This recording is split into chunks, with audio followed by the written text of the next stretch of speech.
arinta waqooyi Soomaaliya Somaliland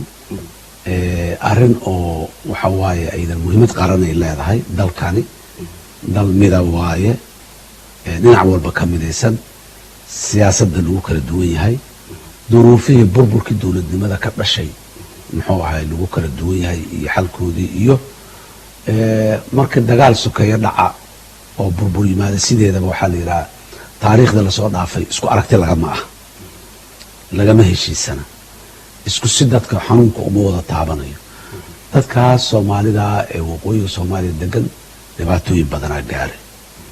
oo magaca dawladda loogu geystay waliba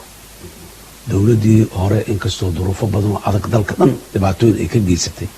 laakiin haddana waqooyiga dhibaatada ka dhacday gaaray ahayd aad iyo aad way u xanuun badnayd waan qiraynaa dhibaatadaasi in ay gaartay hase yeeshee nidaam dawladeeda dhibaatada geystay ama qabaa'ilka Soomaalida ama ummadda Soomaalida faraha badan ee koonfurta degan ma ayan geysan raallina kama ahayn inay dhacaan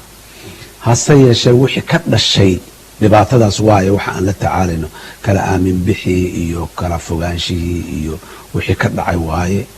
waan ku bogaadinaynaa in ay